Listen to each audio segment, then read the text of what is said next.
Welcome to the Steelers by the Lake podcast. My name is Cody, joined once again by my co-host, James, on this fine nothing Friday. It's actually New Year's Eve, but New Year's Eve. There's nothing going on Steeler related. Like, this isn't like a loss or a win or a whatever at all like that. But how are you doing, James? How are you? I'm fantastic. I'm even feeling more guilty about not asking how you were the last episode. As you But should. I'm going to get that right on our next recording.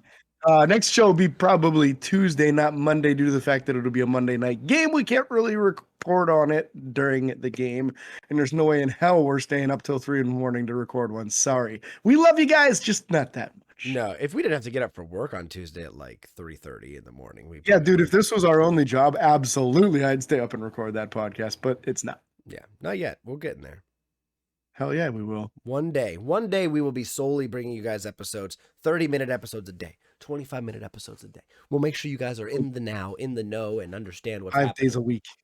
Maybe 6. Well, we might have to do like something. Anyways, we'd have to take a day off during the week because you can't take a freaking Sunday off or like you got to do something after the Oh, game. nobody records on Sunday, man. Oh, we'd record on Sunday. Halftime shows every week. Anyways, first thing in the news is not Steeler related and is not Steeler by the Lake related. We have some sad news of the passing of an all-time legend coach, John Madden. John Madden passed away, unfortunately, at the age of 85, unexpectedly. I haven't seen anything to label a cause or anything like that personally. I don't know if you have, James. I have not, no. But John Madden being the most winning percentage head coach, right, in NFL history. You know, I don't know anything about his winning percentage. I know that he was an excellent coach. And what many people are going to remember him for is not necessarily his coaching career or even his commentating career as much as it is the Madden franchise of video games. Nobody says, hey, I'm going to go play the football video game. They all say, I'm going to go play Madden. I'm going to go play Madden. So him putting his stamp on that, putting his face on that, and more importantly, probably his voice on it, revolutionized the video game industry and really cornered the market for a very long time. So he was a tremendous coach.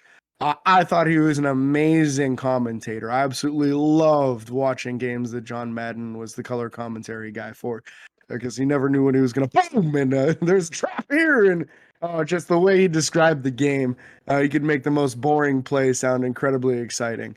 And I absolutely loved it. And I love the way that he break down a play and make it sound so simple. And a lot of people would try to downplay it and say, John Madden doesn't even know football. John Madden knew more about football than most of us could hope to learn in 10 lifetimes. Yeah. He was incredibly knowledgeable when it came to football.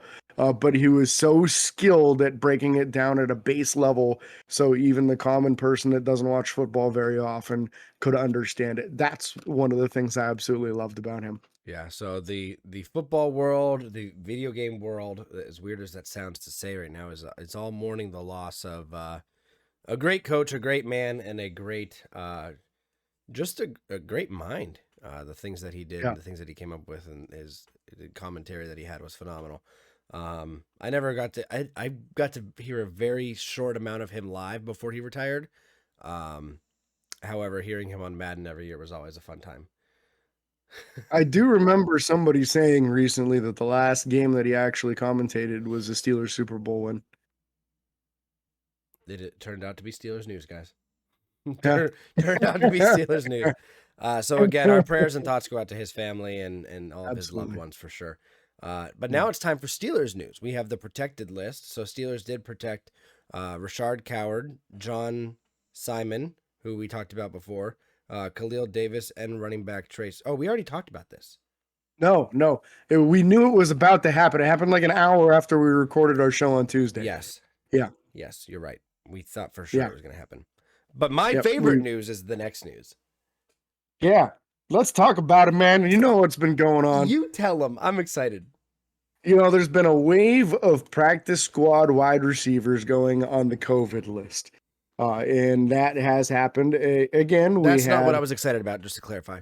No, that's exactly what it is, though. I mean, yes, it's happened because of that. Yes, it did. So the Steelers placed wide receiver Tyler Vaughn's on the injured reserve from the practice squad. There's probably 2 or 3 other practice squad wide receivers on the COVID list these days. Because of this, the Steelers restored the contract of Rico Bussey Jr., Cody's boy from the pre-draft process Let's out of go. Hawaii University. I want him to He's play. back from the injured reserve onto the practice squad.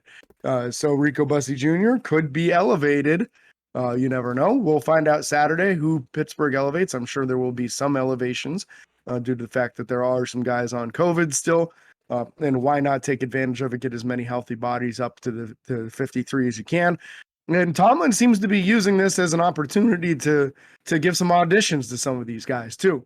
John Simon played a decent amount of snaps in that last game and didn't look bad. So it'll be interesting to see who else gets brought into the mix. I think Trey Edmonds, honestly, is more of a special teams move than anything else. Oh, very much Because so. he's really good on kick coverage and punt coverage. Yep. So that's a guy that could replace a linebacker on your kick coverage unit. And with a few of them being out still, that's probably why. Yeah. Yep, for sure. So we talked about Tyler Vaughn. Thursday, Arthur Millette was added to the COVID list, and Marcus Allen was taken off of it. So good news for Marcus Allen, who's the hybrid safety, middle linebacker hybrid player. Typically comes in the dime formation and plays a little bit of middle linebacker or down safety, whatever you want to call it. I don't even freaking know. Yeah, I think he's more middle linebacker than he is safety now. Yeah. So that was that with the COVID list stuff. Unfortunately, Hines Ward was left off of this year's 2022 Hall of Fame finalist list, which was unfortunate. Ooh. Huh? Boo. Dumb. Don't like that call at all. Yeah, I mean, we knew that Hines was no surefire first ballot guy. He's already been to the semifinalist list like 5 or 6 times. So this year was no different. But we decided to do a little bit deeper dive into it, get behind the numbers a little bit, and see what's holding them back. So we're not including Devin Hester in this list because we believe that Devin Hester is a surefire first ballot Hall of Fame. This is his first attempt at it. And it has nothing to do with his receiving capabilities and everything to do with the fact that he had dang near 30 touchdowns on kick and punt returns in the course of his career. Yep. And is the best return man the NFL has ever seen. And there has not a close second one when it comes to that. There just isn't. Probably the closest was Josh Cribbs, and I don't think he got past 13 or 14 touchdowns. So a lot of people, twice as productive. A lot of people would argue Dante Hall, maybe? Well, Dante Hall, but a lot of people would also argue Deion Sanders, which I don't think that's true. Deion Sanders was more of a... He could make something happen out of an interception, but he had nowhere near the numbers with kick and punt return. Yeah, and I think he did more punt return and not so much on kick return. Yeah. Just because you're not as likely to take as huge of a devastating hit from a linebacker on your kick return. Yeah. Back then it was a little more likely on kick. Yeah, a little more likely on kick, a little less likely on punt, a little easier to avoid. Yeah. So that's what we got on that. But so we got a little breakdown here for you guys. Torrey Holt, Andre Johnson, and Reggie Wayne were the 3 pure wide receivers that made the finalist list. The finalist list is only 10 guys. So you add them and Devin Hester, it's technically 4 wide receivers. But you'll see why we believe Hines was left off, but also why we believe there's a really good argument for Hines in the future. First guy, Torrey Holt, had 920 career receptions, 13,382 career receiving yards, 74 touchdowns, 7 Pro Bowls, and 1 first-team All-Pro. So pretty tremendous career. That's the most Pro Bowls of any of these 4 guys. And he had a very high yards per reception average. Had 1 Super Bowl appearance over the course of his career, and I do believe that was a win for them. Correct. Andre Johnson, the second guy on the list, had 1,062 career receptions, 14,185 yards, 70 touchdowns, 6 Pro Bowls, and 2 first-team All-Pros. So he's Super probably Bowls. getting pumped up a little bit from the Pro Bowls and All-Pros there. Yep, never made it to a Super Bowl. Yeah, never made it to a Super Bowl, so that's not in his statistics. You want to cover Reggie Wayne and Hines for us, Cody? Yeah, so Reggie Wayne had a total of 1,070 receptions, for a total of 14,345 yards and 82 touchdowns. He also went to 6 Pro Bowls and had 1 first-team All-Pro. Now, he also did make it to 1 Super Bowl and win 1 Super Bowl with Peyton Manning and the Colts. I believe that was against the Bears. Against the Bears, yeah. Yeah. When Devin Hester, who returned the opening kickoff for a touchdown. And then you also have the stats for Hines Ward. So Hines Ward had 1,000 1,000 receptions, which was more than Torrey Holt and less than Andre Johnson and Reggie Wayne. He had 12,083 receiving yards, which was less than all 3 of them, understandable. He had 85 total touchdowns, actually 86 if you include his rushing touchdown, which is more than all those other players, and only 4 Pro Bowls and no first-team All-Pros. However, he was a two-time Super Bowl champion and a 1-time Super Bowl MVP. So more Super Bowls than the other guys, actually the same as them combined, and 1 Super Bowl MVP, which is a very big mark on someone's career. So there's aspects of where we understand, he didn't have the most receiving yards out of these guys. He did have the most touchdowns. He didn't, and what James will swear by is it turns out to be the Pro Bowls and the All Pros why those guys get to be finalists over him. Yeah, I think that's 100% what it is.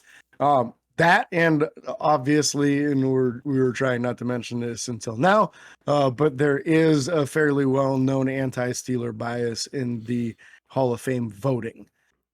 There are voters who have actually said that they think that there's enough Steelers in the Hall of Fame and they won't vote for any more, which honestly should have qualified them to be removed from it immediately, because you should not have any bias against a single team like that.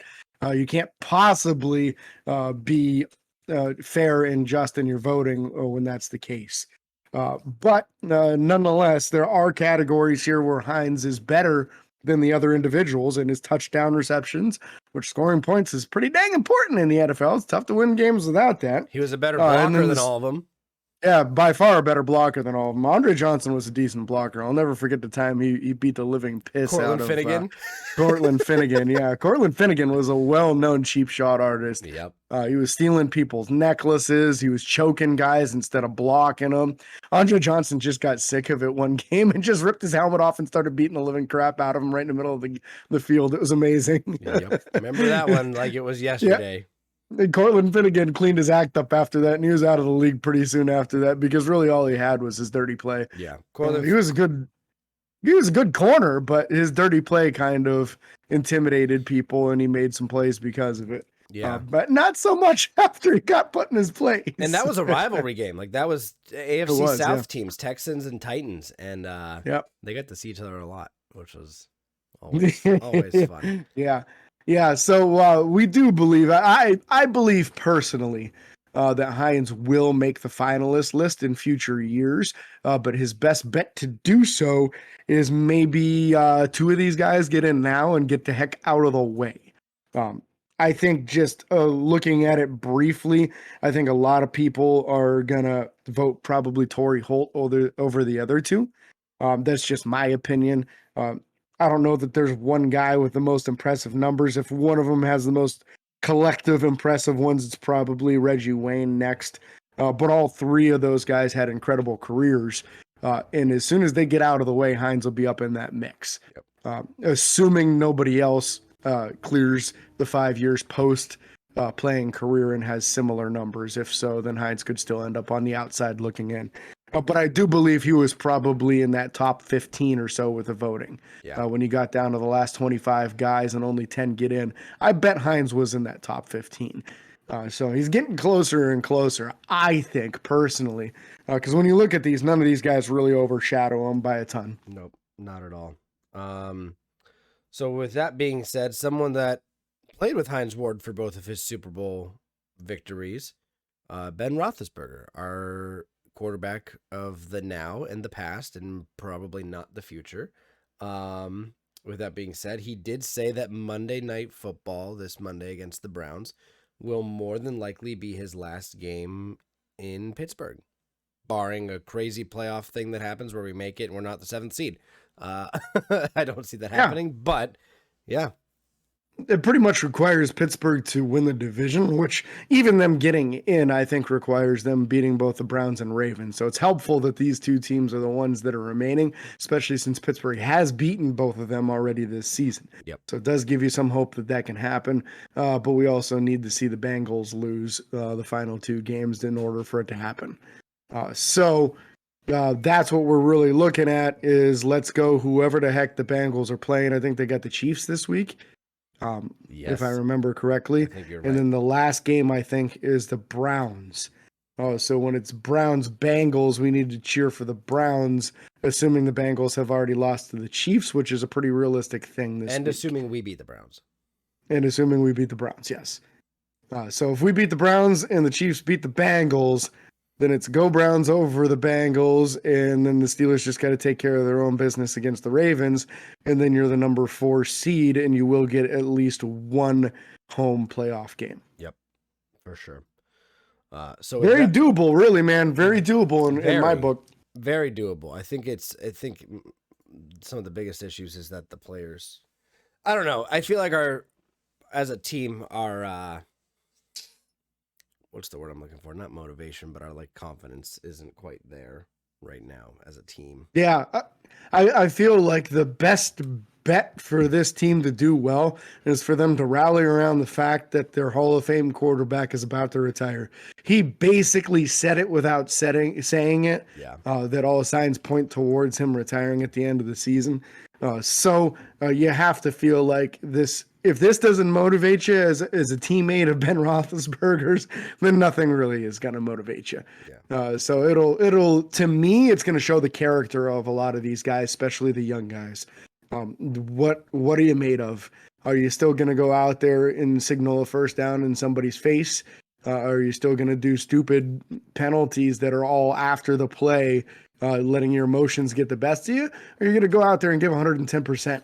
Are you going to go as a wide receiver and block for your running back instead of standing around? Because since Juju Smith-Schuster went out with an injury and was lost for the season, let's be honest, these wide receivers don't block anywhere near as well as Juju does. No. Juju owned people, and then he would move the sticks and he'd move piles.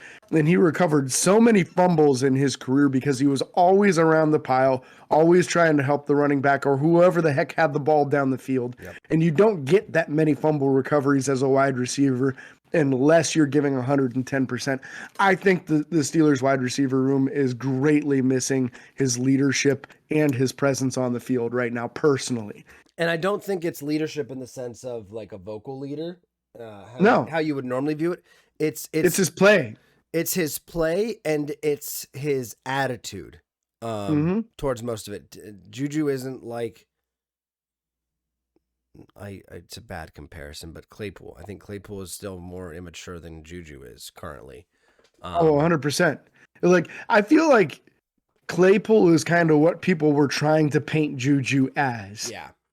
You know, right now, Chase can grow out of this. Chase can develop, he can mature, and he can still turn into an excellent wide receiver. He's got all the physical tools to do so.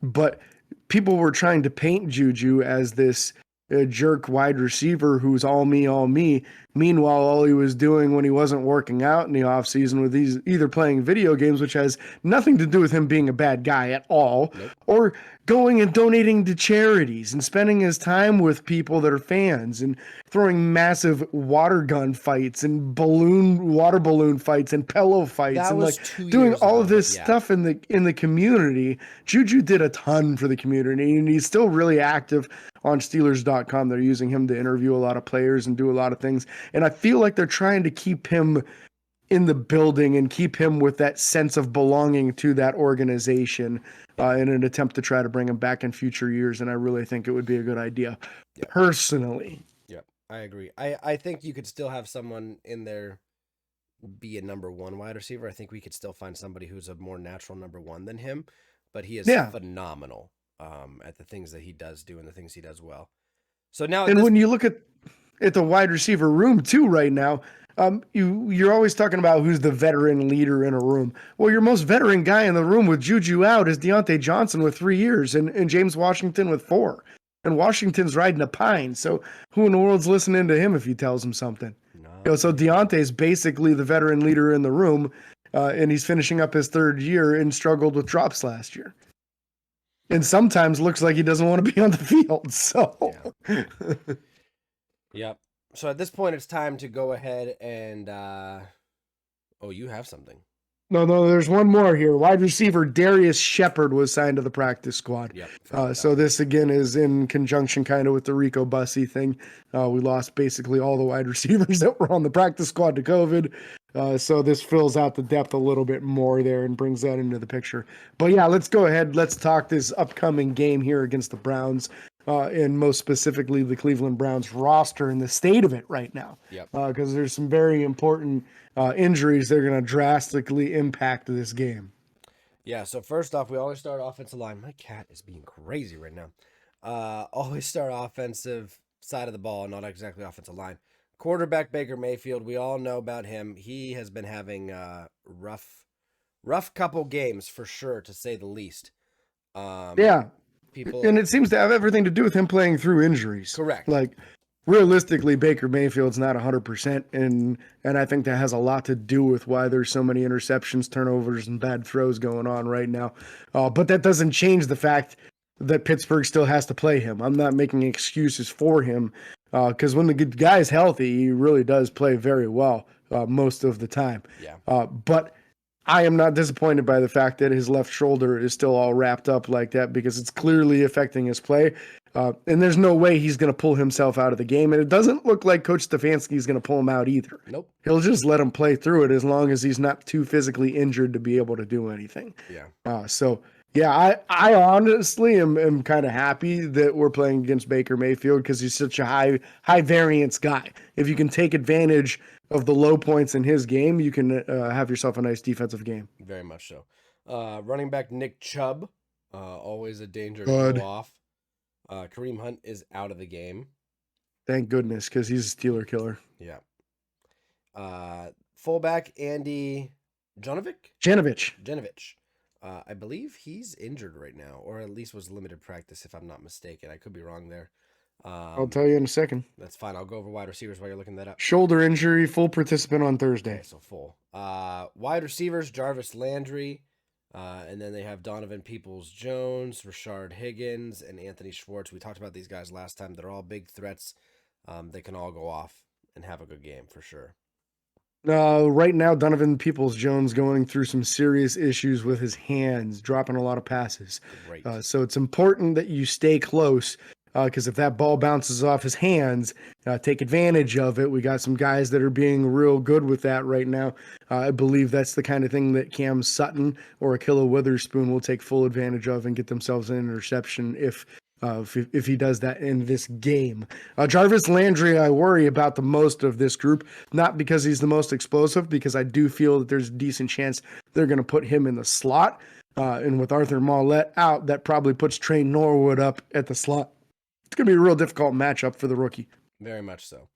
Then you look at the tight end room, Austin Hooper, David Njoku, Harrison Bryant. Very, very deep in the tight end room. David Njoku was a starter for them for a few years. We talked about that last time. And then you look at the offensive line from left to right. Jedrick Wills Jr., Joel Bitonio, J.C. Treader, Wyatt Teller, James Hudson III. I believe 2 or 3 of these guys were Pro Bowlers this year. So if that goes to tell you how good this offensive line is, I'm 90% sure J.C. Treader and Joel Bitonio both are for sure in the Pro Bowl. It was Bitonio and Teller winning. Bitonio and Teller, excuse me. Yeah, Treader did not go in this year.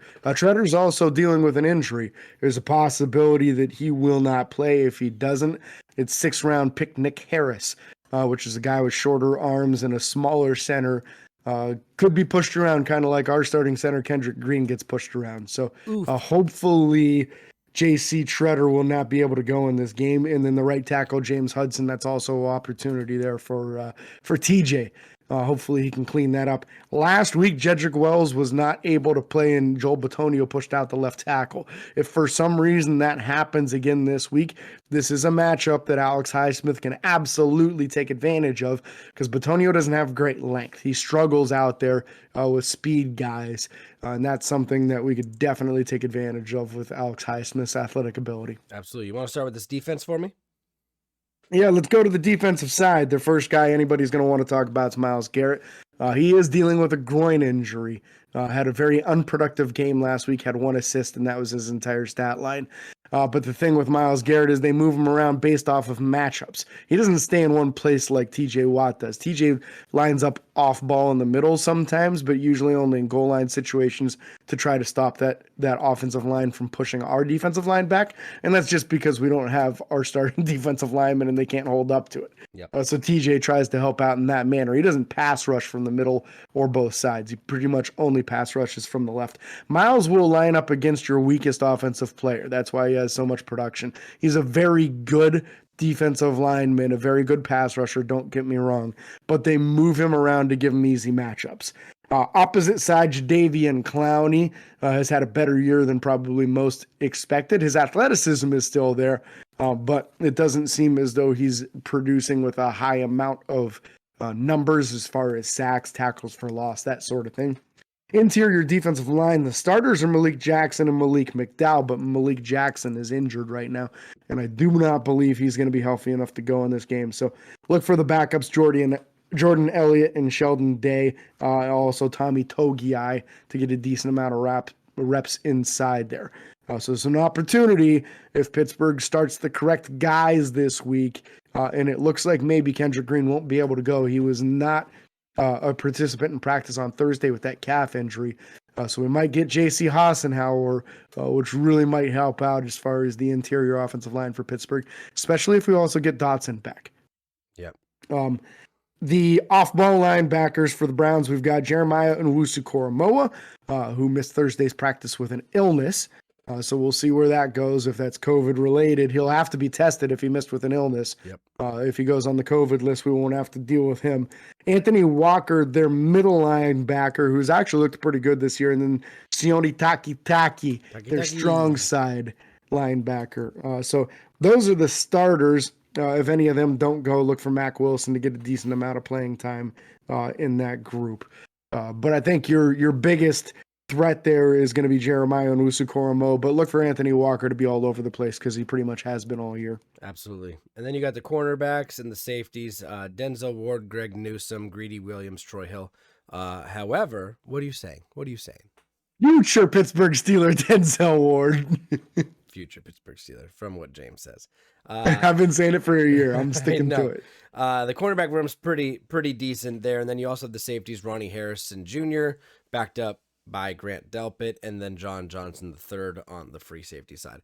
Again, this secondary is pretty decent for sure. I think John Johnson's out too. That would be phenomenal. Hamstring injury and did not participate in practice, so he's probably out. The backup will be in there at safety, which is tremendous for Pittsburgh. Perfect. Also, Ronnie Harrison has an ankle. He was a full participant in practice, so he'll probably play.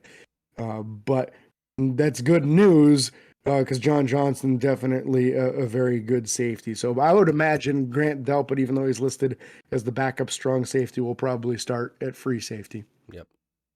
Like it a lot. Special teams guys. Punter, Dustin Colquitt. Kicker, Chase McLaughlin. Holders, also Dustin Colquitt. Kick return is Anthony Schwartz. Punt return is Demetric Felton, the running back. And then long snapper, Charlie Hewlett. There you go. That's going to do it. As long snappers are people too. Stop. All right, quick. Three keys to success against the Browns. You or me? You can go first. I'll go second today. All right. So three keys to success. Fluster Baker Mayfield. Get him to throw bad passes that force turnovers. Second thing, get that offensive line moving, create holes for Najee Harris. Run the ball. Do not rely on Ben's arms. Third and last thing, win the battle for field position. I have never talked about this one as far as a key to success against the team, but we have to force Cleveland into having to go the entire length of the field, and we need to give our offense the benefit of starting at the 30 or 40-yard line. They've been struggling recently to move the ball. Let's get them a little bit of a head start. Maybe we win the game with frickin' 4 field goals. Who knows? So those are my 3 takeaways, or keys to success. Excuse me. I always say takeaways. Keys to success. Yeah. Yeah, so the injuries for the Steelers right now, it's super important that we get Pat Freiermuth and Chris Wormley back, and it looks like both will be back this week. If we get Kevin Dotson back as well, I really like our chances in this game. But my keys don't have anything to do with that, although I do believe it's extremely important getting those individuals back. Okay. Number one, stop Nick Chubb. They did a great job on it in the first matchup. So you need to limit his production in this game. If he goes off for 140 yards or something, expect it to be a loss for Pittsburgh. Number two, capitalize on the turnovers with touchdowns, not just field goals. So in this game, I do expect Baker to turn the ball over, whether it's fumbles, whether it's interceptions. I would expect probably at least 2 turnovers. Pittsburgh needs to capitalize on it and not just go 1-2-3 punt or 1-2-3 55-yard field goal. We need to actually move the ball, get some touchdowns, take advantage, and take momentum in the game when these turnovers do happen. Number 3, this is directed towards you, offensive line. Give Ben time to throw. Our first matchup was a tough one for Dan Moore Jr. He's a more experienced guy now. He will probably have Myles Garrett going against him this entire game. Myles can't beat you with his speed up the field and turn around because of his groin injury. So expect bull rushes over and over and over and set for it. Give him some help. Make sure you shade guys to his side. Make sure Najee can chip and help out. Pat Freiermuth, have him chip. Whatever you got to do to help Dan Moore out.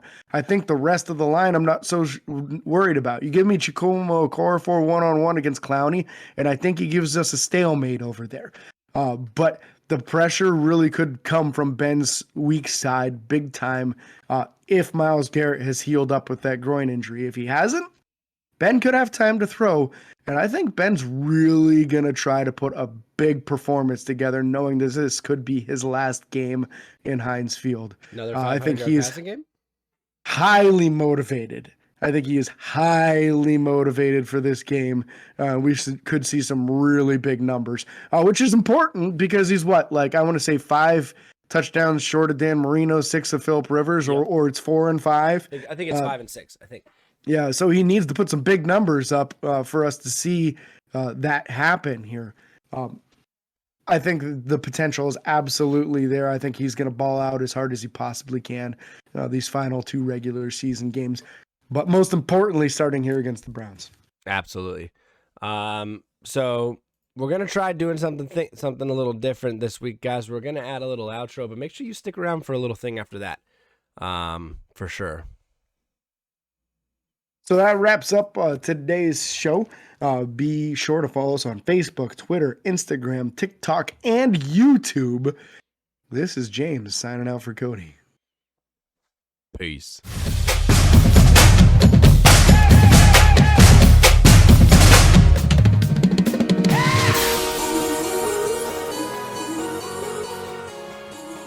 What is up, guys? We cannot thank you guys enough for the support throughout this first 3 years, almost 3 complete years of our Steelers by the Lake podcast. We couldn't do this stuff without you. We would be doing it, but it would be to nobody. We wouldn't be as motivated. We wouldn't be as excited. So a big cheers to you guys. Thank you for the 2021, and we look forward to being here with you for 2022. Absolutely. Really appreciate everything. The amount of support we've seen from all the different countries, all the different states in the United States. The download numbers have been tremendous, and we really appreciate all the support you guys show us in any way, whether it be the 5-star reviews, which we've gotten more than we probably thought we ever would, or just liking and sharing on an episode. Means the world to us every time. You guys are the best. Absolutely. So make sure you guys reach out to us on any social media platform if you want to talk, if you have questions, if you even want to be a guest on the show. We'd love to talk to you and see what that could be possibly look like. So be safe out there tonight as it is the New Year. Celebrate with your loved ones and stay safe.